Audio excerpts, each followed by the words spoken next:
Hi guys, I'm DN, spoken naval, back in the house on a no, it's Monday afternoon, it's Tuesday afternoon, actually the week's sinking to one for me in a minute. Got a dear friend of us today over in the Stockport area that I know from going regular to Write Out Loud Stockport, which is a fantastic poetry writing and discussion group over at Stockport Art Gallery, the wonderful Martin Elder. Now Martin, when did we first meet her there? Was it 5 or 6 years ago, was it? Oh, at least, yeah, 5 or 6 years ago. I've Yeah. lost count. I've been going there for 11 years, and I know you weren't on the first couple. Certainly, you must have No, come along a bit later on, mate. So, but anyway, yeah. we're here today to talk about Martin's debut collection. Before we get to that, Martin, obviously, tell people first of all then about yourself. I know, obviously, people won't know this. I know you're originally born down south, but I was. before you moved to Stockport, and you told me that you were writing quite young then, weren't you? So, tell us about that first of all. Okay, so I guess my first foray into writing was when I was at school, and I once wrote a short essay and a poem around the Vietnam War. And surprise to me, because obviously I'm that old, I can remember the Vietnam War. I was a young man in the Then. 60s. No, I mean you were My about English, you're 2 or 3 then, really, weren't you? I wish. My English teacher said to me, "I submit this to a magazine." And I said, "Oh, okay, yeah." But I heard nothing more from that and thought nothing more about it, and really Oh didn't yeah. sort of do any more writing after that until the age of around, I was in my mid 30s, I suppose, late 30s, Hmm. when I decided a career change, which involved going to university. And one of the ideas I Hmm. had was to study to become a teacher. And Oh, uh, never knew that. yeah, I didn't have any GCSEs at the time, Hmm. which you need, regardless whether you've got a degree or not. So I did maths and English. And to my surprise, English, I got an A1. And I think a lot of that was on my creative writing. So I was writing short stories at the time. Yeah. And as a Ah. result, after that, I just kept writing short stories and writing short stories, which I have done for the last 30 odd years at various times. Hmm. So that's where my writing started. Oh, I never knew that. I never knew that about you because, like, obviously, if people wonder the Stockport group is primarily. Although I'm not a poet now, Ben, it's such a thought nowadays. I know I've always known you as your very character-driven poems, and that kind of makes sense to me because, like, and that's why. So, when did your poetry come then? Was that when you first started going to the Stockport group? Then was it? Well, not yeah, probably a year or two after that, because I did start writing poetry, I guess, back in, I don't know, about 20 odd years ago. Showed it to a friend. He said, "No, I don't like that." So I stopped writing. Yeah. So don't never do that. You know, if you're a writer, prospective writer, particularly poetry, don't show it to a friend and base it on that. Bless him, I still love him to bits. Um, but then back in Mm, 2012, sorry, 2012, mm. I was working in Bolton, um, and the people I was working for, the NHS, they lost the contract to deliver the service. So Oh yeah. effectively, I was made redundant. Um, and I don't know where it came from, but I wrote a poem called "Return to Bolton," because so I catch the Ah. train and you go in the morning and you'd say, "Return to Bolton, please." Yeah. So I wrote this poem and people seemed to like it, you know. And then I wrote another, not associated with that, and then another. I didn't stop, and that was around to, as I say, 2012.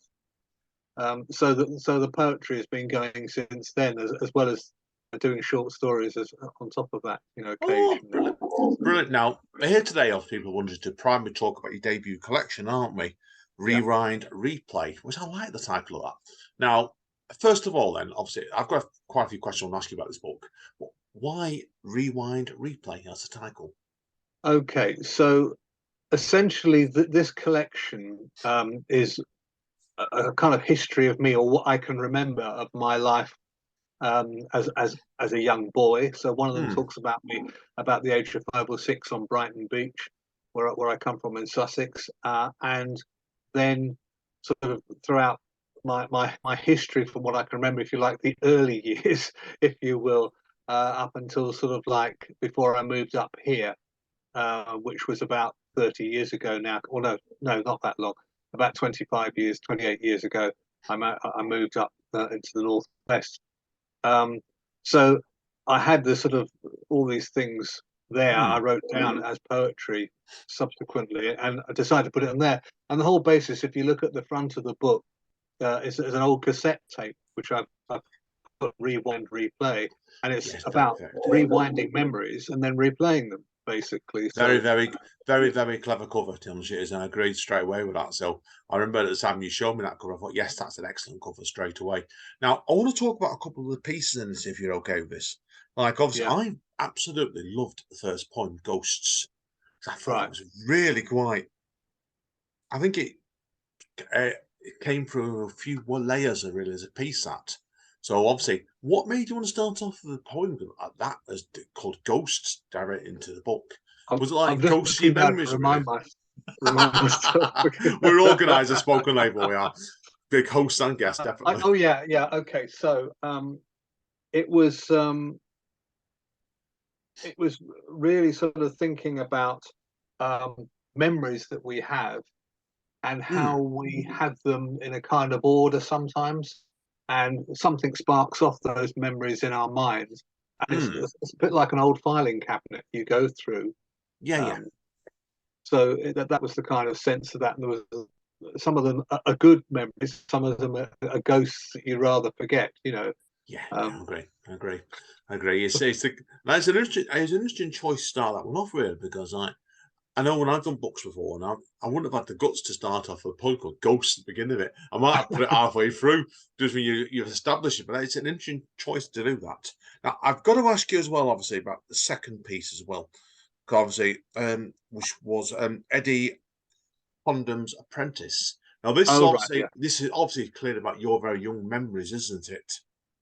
Well, it basically it's when I went to, excuse me, a New Year's Eve party when I was a young man in my Hmm. 20s. A friend of mine, she had a flat in London. We got invited. My best friend and I got invited to go up, and this guy turned up in a trench coat, um, looking like an accountant or somebody who works for a firm of accountants. Hmm.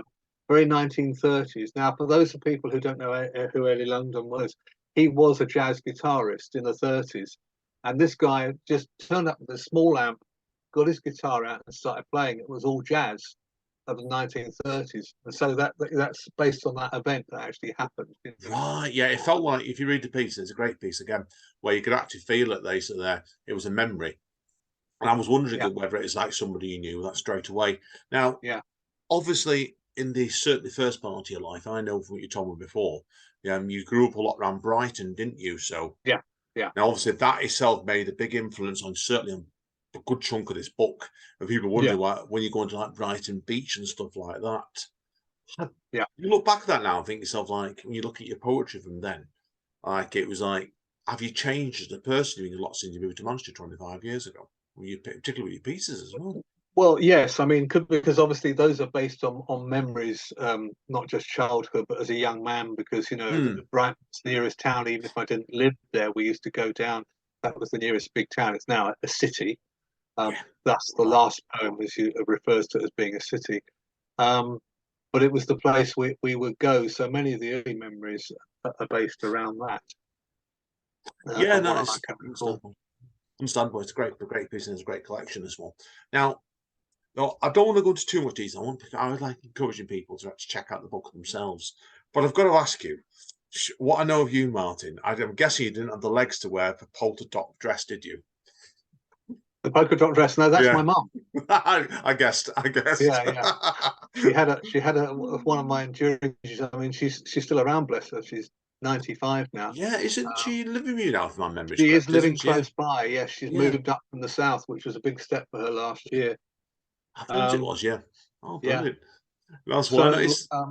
she was obviously a younger woman than I was, just a young whippersnapper. I can remember her wearing the polka dot dress in the summer with sunglasses. I think we were visiting Canterbury Cathedral, which is in Kent, Canterbury, Kent. So Oh, brilliant, brilliant. Yeah, yeah. They do like it's. That's what's really good about this book is the memories you talk about. It's a very relatable throughout the full collection.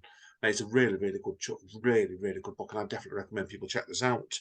Like I said, I'm guessing with this, it's took you. Well, I know you. This will took you a few years to get the book together, probably, won't it? Yeah, you know the traumas I've had, Andy, over this. Well, there's a point on that we won't talk about, right? We'll talk about the creation process of the book, not the nightmare you've had on Amazon and a few Yeah, bits yeah. and pieces. The writing of the poems, in one sense, was the easiest part of it. But like every poet or writer, you want to sort of try and get the things right so it makes sense. Because whilst it makes sense in your own head, will it make sense to somebody who's reading it or listening to it? So Yeah, that's no, straight away. No, get it straight away. No, it's a great book. Like I said with that one straight away. And what I also know about you is like obviously we know each other from the Stockport group. I know you have read elsewhere as well, haven't you? So has it been getting a good reaction this book so far? Then has it in your readings you've been doing? well, yeah. I haven't sort of read round other people too much, although there have been sort of favourable things. I mean, the reason I first started to do this was, I think I might have told you before, Andy, I was invited to be a featured poet in Swansea, and this was like about Yes. 3 or 4 years ago now, Yeah, before I do remember that well, lockdown. mate. Yeah. And one of the things they said to me is, "Have you published anything?" And in fact, that has been a feature of whenever I've appeared somewhere. Is, have you published anything? I was like, "Oh no, no, I haven't." So I mean, this is one of the reasons why I've done this. Having said that, most of the things that they've probably heard haven't been this. They've been stuff around Manchester. So there will be another collection perhaps next year, which will feature a lot more around the local area. Brilliant. Yeah, no, definitely good luck with that because I'm always a believer, and this didn't happen to me. Like when you got the first book out the way, it's like just taking that first step to introduce your work to people, which is Yeah, ironic with me because it took me 5 years to do my second book. But that's me for you, and 3 years to do the third one. So, but yeah, no, I yeah. get it completely. I mean, like it's what's really good about your pieces, and that's what I'm looking forward to with your future collections, is the characters in your thing. Because have you found because of your background in short stories? You find it easier to write about characters in your poems. Possibly, yeah. I mean, some of the characters are based loosely on people that I've met or come across or seen. I Mm, mean, I will see somebody in the street, literally, I walk past them and think that's an interesting character. I wonder what's going on there, and yeah, will write either a poem or a short story around that person. That's just totally out of my imagination. Others will be actual people that I've spoken to, and I've taken some of what they've said or the way they look or the way they act and use that.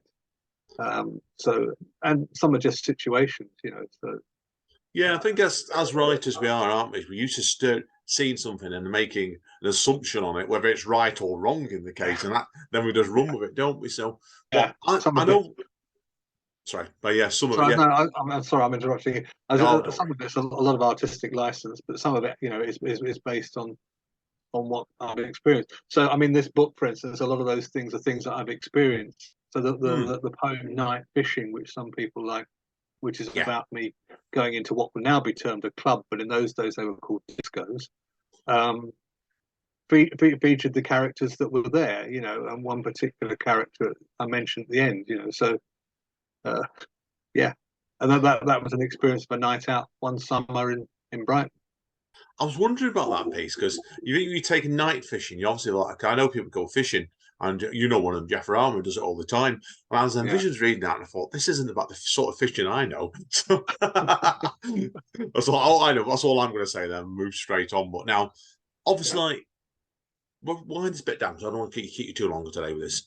But obviously, like, I know you've hinted already that you're thinking about other books along the lines, aren't you? So, and I know you've got a couple of series on the go on back, and you've been writing a load of poems in America and other character race pieces. Is this what you're thinking along the Yeah, lines of next for your work? well, that might be an option to do that because I'm quite attracted. I've never actually been to America. I've been to Canada, but I've never been to America. Ah, But the whole genre of America fascinates me, both the past and the present. It's such a rich cultural diversity there. The small towns, the large cities, the people, the music. I mean, so much of our music we get from there, and it's fantastic. There's a whole soundtrack of things, and I love the rhythm to poetry. For me, is important. So just walking down the street, you know, and you can imagine walking down a street, whether it's Manchester or New York or wherever, you get a certain rhythm and a flavour of what's going on if you're walking down that street. So, you know, things like that really excite me. So, Oh no, great! No, I can't blame you. I think it's I always believe as on, and any writing sequence you do a book, each got to be different from the previous one, and that's why I'm looking yeah. forward to seeing your second. Was like definitely good luck with that immediately. Now, obviously, I just want to wrap up with obviously like if people want to get hold of his collection, where do you recommend they go? Well, contact me. Contact details will be available directly, and you know, I can send them a copy. Yeah, brilliant. Obviously, the Yeah, line cut up I'll then for a put second, that but to just to you. Actually, clarify, yeah, that's fine. Read the description in this of the podcast, and it'll explain where Martin and stuff. You can contact him. He does have a profile on yeah. Write Out Loud, so obviously, like, straight we can check him out there. And if he really knows, you go and track and find him on Facebook. I'm sure he loves messages from that. People saying, "Here's £5 million for your copy of your book." Right? Yeah, I'm sure his wife would appreciate that if someone tells you I'm that. sure she would. Yeah, yeah. Yeah, brilliant, mate. Well, good luck with this book, mate, straight away. And like I said, Thank you. go. Like I said, tell people go and do reading, enjoy it. It's a great book, this one. So Thank you. hang around because Martin is in a few moments going to do a few pieces for us. So we shall see you all in two shakers of the dust.